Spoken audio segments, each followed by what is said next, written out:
কি লাগবে? Food licence, খাবারের স্টল দেবেন আপনি? আচ্ছা, আমাদের কিছু কিছু শর্ত আছে, তাহলে ওগুলো দেখবো, আপনার যদি থাকে তাহলে আপনাকে আমরা খাবারের লাইসেন্স দিতে পারবো। দোকানে কোনো বয়স্ক বাবা টাবা কাউকে কাজে নেবেন? নেবেন? চড় মারতে পারবেন তাকে? ধাক্কা কি বাবার সঙ্গে কন্ট্রোভার্সি, লোকের সামনে বাবাকে অপমান করতে পারবেন? দেখুন করতে হবে কিন্তু, নাহলে কিন্তু আমাদের পাবলিক খাবে না, আপনি বুঝতে পারছেন না, খাবারও খাবে না, আপনার গল্পও খাবে না। ঠিক ঠিক, বেশ। আর সব থেকে যেটা ইম্পর্টেন্ট পার্ট, রান্না ভালো পারেন না, রান্না না পারলেও চলবে, সব থেকে ইম্পর্টেন্ট পার্টটা শুনুন, নাচতে পারেন? ফুড ব্লগারদের সঙ্গে নাচতে হবে।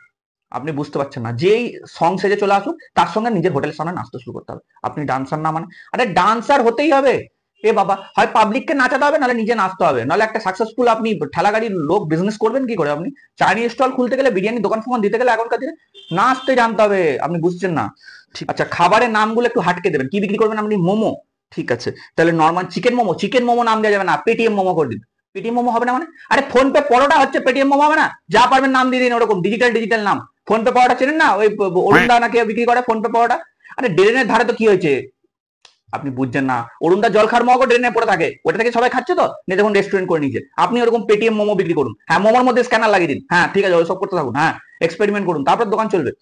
আচ্ছা, আপনি কোনোদিন আমেরিকা ইউরোপ এসব জায়গায় গেছেন? জানি, পাড়ার মোড় অব্দি গেছেন।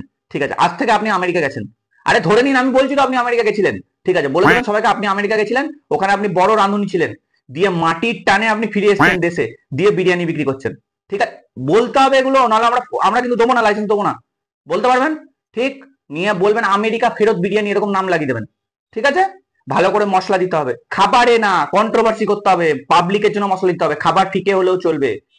আরে বুঝতে পারছেন না, মুরগির মাংস বলে কুকুরের মাংস খাই দিন, তাতেও চলবে, কিন্তু মশলা মানে কথা বলতে জানতে হবে। ঠিক আছে, পারবেন? আচ্ছা ঠিক আছে ঠিক আছে। আপনি কোথায় স্টল দেবেন? না কলকাতায়, কলকাতায় স্টল দিতে হবে, কলকাতায় ওই জায়গায় মানুষ ফুড ব্লগার বেশি। আচ্ছা, ফুড ব্লগারদের নাম্বার আছে আপনার কাছে? কোনো ফুড ব্লগারের নাম্বার নেই? না, আমাকে 5টা ফুড ব্লগারের নাম্বার সাবমিট করতে হবে আমাদের ফর্মে, নাহলে আমরা দিতে পারবো না। আর আপনারা আমাকে ট্যাক্স ভরবেন কি করে? ফুড ব্লগারটাই তো আপনার ব্যবসাটাকে তুলবে। আচ্ছা, আপনার নাম কি? প্রকাশ, স্মার্ট প্রকাশ। আজ থেকে আপনি কি নামের প্রথমে স্মার্ট যোগ করতে হবে, নাহলে আমরা আমরা হতে দেবো না ওরকম ঠেলা গাড়ি ফেলা গাড়ি আমরা লাগাতে দেবো না। নামের প্রথমে স্মার্ট লাগাতে হবে। ঠিক আছে।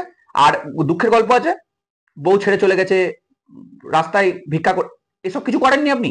এগুলো গল্প লিখে আনুন, একটা আমাদের কাছে সাবমিট করুন, এক কপি জেরক্স দিন, ওটা একটা দুঃখের গল্পের আপনার। বুঝতে পারছেন না কেন? একটা দুঃখের গল্পের ফর্ম দাও তো, এটা ফিল আপ করে জমা দেবেন আমাদের এখানে, তারপর আমরা এগুলো বিবেচনা করে আপনাকে জানাবো আমরা সার্টিফিকেট দিতে পারবো নাকি।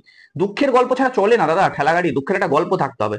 আচ্ছা ঠিক আছে, দোকানে গ্লিসারিন রাখবেন, ফুড ব্লগার দেখলেই চোখে 2 ফোঁটা ফেলে সঙ্গে সঙ্গে ভ্যা করে কাঁদতে শুরু করবেন। হ্যাঁ ঠিক আছে, চোখের জলেই এখন চলে দোকান, ওই মাল মশলাতে এখন বেশি করে ঝাল ফাল দিয়ে দোকানের রান্না ভালো হলে চলে না। আচ্ছা, পরের পয়েন্ট। আচ্ছা, দিদি নাম্বার 1-এ যেতে পারবেন? দাদাগিরি, এগুলো কোনোদিন গেছেন? বেশ ঠিক আছে, আপনার কাছে লোক চলে আসবে, আমরা পাঠিয়ে দেবো, আমাদের কাছে এজেন্টের নাম্বার আছে, দাদাগিরি ফাদাগিরি সব লোক আপনাকে ডেকে নিয়ে যাবে। ওখানেও দুঃখের গল্পের একটা কিন্তু ভালো সিরিজ বানাতে হবে আপনাকে। হ্যাঁ 2-3টে রাউন্ড ক্র্যাক করতে হয় ওখানে কিন্তু, নাহলে পারবেন না কিন্তু দুঃখের গল্প না থাকলে। হ্যাঁ কোনো গল্পই খায় সব, রিয়ালিটি শোটা। চেষ্টা করুন না একটু ডেকার্স লেনে দোকান খোলার। হ্যাঁ ওখানে সকালবেলা ফুড ব্লগার গুলো রাতে ওখানে ঘুমিয়ে যায়, 6টার সময় তো ওরা ঘুম থেকে উঠেই ওখানে নিম দাঁতন দিয়ে দাঁত ফাত মেজে ব্লগ করতে শুরু করে দেয়। হ্যাঁ ওরা বাড়ি যায় না সাধারণত, আমার সঙ্গে সেদিন কথা হচ্ছিল, ফুড ব্লগার গুলো এখন ডেকার্স লেনেই ঘুমায়। পারবেন তো? বেশ, ওখানে দেখুন একটা অরুণদার হোটেলের পাশে দেখুন তো কোনো ভাড়া ফাড়া পান নাকি আপনি? ঠিক আছে ঠিক আছে। আচ্ছা, আপনার কম্পিটিশনে যারা যারা আছে তাদের নামে উল্টো পাল্টা একটু বলতে হবে। আপনার কম্পিউটার কারা কারা আছে, হ্যাঁ ওদের নামগুলো একটু একটা শর্টলিস্ট করে নেবেন, নিয়ে ওদের উইক পয়েন্ট গুলো নিয়ে 2-4টে কথা বলবেন ফুড ব্লগারদের ক্যামেরার সামনে। হ্যাঁ তারপরে তো কন্ট্রোভার্সি ছড়াবে, আপনার দোকানটা সবাই যাবে। ঠিক আছে, হয়ে গেছে। বেশ, আরেকটা পয়েন্ট ভালো করে মনে রাখবেন, এই টি শার্ট ফি শার্ট কিন্তু পরবেন না, এরকম পরবেন, এই যেন মাইক লাগানো যায়, এখানটা একটা কলার দেওয়া থাকবে, এরকম কিছু পরবেন। বেশ ঠিক আছে, কারণ ফুড ব্লগাররা বিভিন্ন মাইক দেবে তো এখানটা রাখতে হবে, কিন্তু টি শার্ট দিলে কিন্তু মাইক গুলো লাগানো যায় না, আমি বারবার বলছি কিন্তু। হ্যাঁ এইরকম জামা পরবেন কিন্তু, হ্যাঁ সেটা সিলেক্ট করে রাখবেন 7 দিনে 7টা, বাড়িতে যেন থাকে। টি শার্ট যেন না পরা হয়, ওখানে কিন্তু মাইক লাগানো যায় না টি শার্টে, ভালো করে, হ্যাঁ সাবধান। ঠিক ঠিক।